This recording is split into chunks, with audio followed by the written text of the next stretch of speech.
Joule law या joule का कानून। जब भी किसी रजिस्टर से करंट गुजरता है तो वो रजिस्टर आस्ता आस्ता गर्म होना शुरू हो जाती है, जिसका मतलब है कि करंट के गुजरने पर रजिस्टर में हीट पैदा होती है। जूल लॉ के मुताबिक ये पैदाशुदा हीट इस रजिस्टर में से गुजरने वाले करंट के मुरब्बे और इस रजिस्टर की रेजिस्टेंस और जितने टाइम के लिए करंट गुजरा है, इन तीनों के हासिल ज़रब के बराबर होती है। जैसे इस सोर्स चार्ज के इलेक्ट्रिक फील्ड के अंदर दो टेस्ट चार्ज पड़े हैं।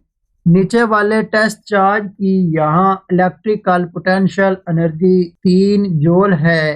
ये सोर्स चार्ज से काफी दूर पड़ा है तो यहाँ इसका पोटेंशियल कम होगा। ऊपर वाले चार्ज की इलेक्ट्रिकल पोटेंशियल एनर्जी 8 जूल है। ये इस सोर्स चार्ज के इंतहाई करीब पड़ा है तो इस पॉइंट का पोटेंशियल ज्यादा होगा। इन दोनों पॉइंट्स के दरमियान इलेक्ट्रिकल पोटेंशियल एनर्जी का फर्क 5 जूल है।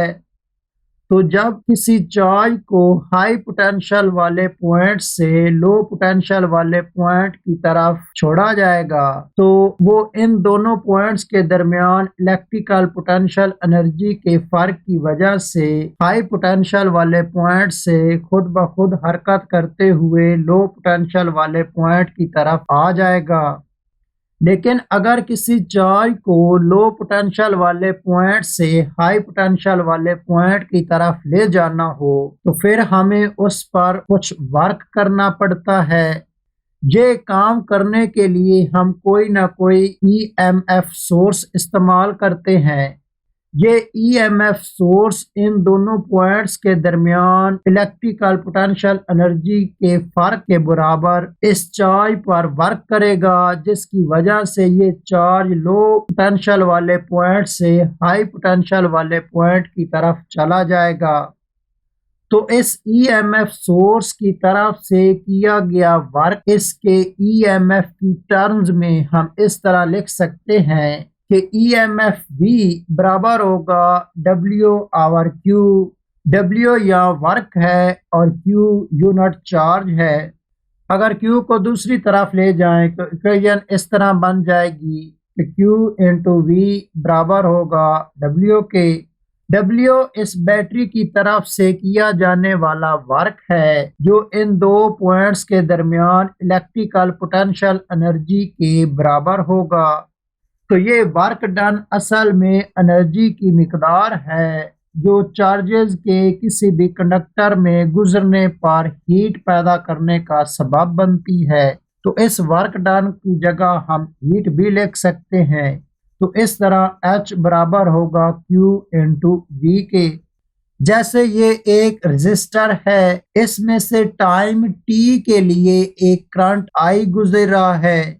तो इस करंट I के गुजरने पर इस रेजिस्टेंस में पैदाशुदा हीट को हम इस तरह लिख सकते हैं कि हीट H बराबर होगी Q इंटू वी के। जबकि करंट का फार्मूला है I is equal to Q over T। अगर यहाँ से Q की वैल्यू बनाई जाए तो Q बराबर होगा I इंटू टी। अगर इस Q की वैल्यू को इस हीट के फार्मूले में पुट किया जाए तो Q की जगह I इंटू टी लिखा जाएगा। तो इक्वेशन कुछ इस तरह से लिखी जाएगी कि H is equal to I T into V. जबकि ओहम लॉ के मुताबिक V बराबर होता है I इंटू आर। अगर इसे इस हीट के फार्मूले में पुट किया जाए तो V की जगह I इंटू आर लिखा जाएगा। तो इस तरह इक्वेशन बनेगी H is equal to I T into R T. इस इक्वेशन में I 2 दफा आ रहा है तो इसको इकट्ठा किया जा सकता है। इस तरह इक्वेशन बनेगी H is equal to I square into R into T. यही जूल लॉ का फार्मूला है। जैसे जूल लॉ का फार्मूला बनाया गया है कि H is equal to I square R T. इस फार्मूले के मुताबिक हम लिख सकते हैं कि H डायरेक्टली प्रोपोर्शनल है आई स्क्वायर के, जिसका मतलब है कि जितना ज़्यादा करंट होगा कंडक्टर के अंदर उतनी ज़्यादा हीट पैदा होगी। इसी तरह इस फार्मूले के मुताबिक H डायरेक्टली प्रोपोर्शनल होगा R के, जिसका मतलब है कि कंडक्टर की जितनी ज़्यादा रेजिस्टेंस होगी उतनी ज़्यादा उसमें हीट पैदा होगी। इसी तरह इस फार्मूले के मुताबिक H डायरेक्टली प्रोपोर्शनल है T के, जिसका मतलब है कि जितने ज़्यादा टाइम के लिए किसी कंडक्टर में से करंट गुजरेगा उतनी ज़्यादा उसमें हीट पैदा होगी। कोई भी कंडक्टर हो तो उसके अंदर बेशुमार एटम्स होते हैं। इन एटम्स के पॉजिटिव न्यूक्लियाई उसी जगह एटम के अंदर फिक्स रहते हैं, जबकि इस कंडक्टर के अंदर मौजूद फ्री इलेक्ट्रॉन्स एक जगह से दूसरी जगह आसानी के साथ हरकत कर सकते हैं। यही असल में चार्जेस हैं जो करंट पैदा करने का सबब बनते हैं। जैसे यहाँ आप ऑब्जर्व कर रहे हैं कि जब ये फ्री इलेक्ट्रॉन्स इस कंडक्टर के अंदर मूव करते हैं तो ये रास्ते में आने वाले इन पॉजिटिव न्यूक्लियाई के साथ टकराते हैं, जिसकी वजह से इनकी कुछ न कुछ एनर्जी इन न्यूक्लियाई के साथ क्लूजन में ज़ाया हो जाती है। यही ज़ाया होने वाली एनर्जी हीट की शक्ल में इस कंडक्टर को गर्म करती है। जब ये हरकत करते हुए free electrons in positive nuclei के साथ टकराते हैं तो इन न्यूक्लियाई को इजाफी एनर्जी मिलती है, जिसकी वजह से इनकी अपनी जगह पर रहते हुए वाइब्रेशन पहले से बढ़ जाती है। वाइब्रेशन बढ़ने पर ये कंडक्टर आस्ता आस्ता गर्म हो जाता है। तो जो लॉ के मुताबिक जितने ज्यादा बड़ी तादाद में किसी कंडक्टर से चार्जेस गुजरेंगे उतना ज्यादा उस कंडक्टर में करंट पैदा होगा, उतनी ज्यादा उस कंडक्टर में क्लूजन होगी, तो उतनी ज्यादा उस कंडक्टर में हीट पैदा होगी।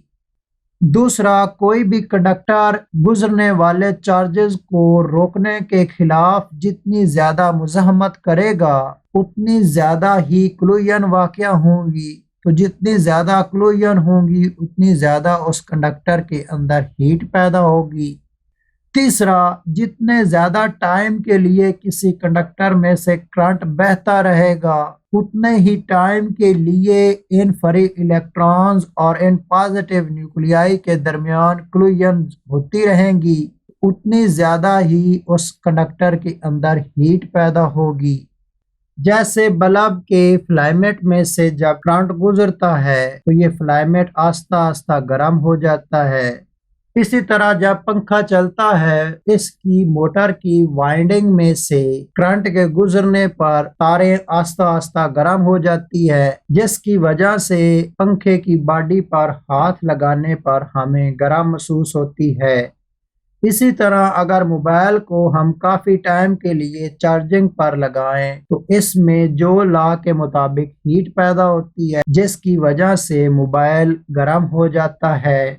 इसी तरह हेयर हीटर के अंदर से गर्म हवा भी जो लॉ के मुताबिक पैदा की जाती है। इसी तरह अगर एलसीडी को काफ़ी देर के लिए ऑन रखें तो इसकी बॉडी गर्म हो जाती है। यही इसमें जो लॉ के मुताबिक पैदाशुदा हीट होती है। इसी तरह इस्त्री में भी पैदाशुदा हीट जो लॉ के मुताबिक पैदा की जाती है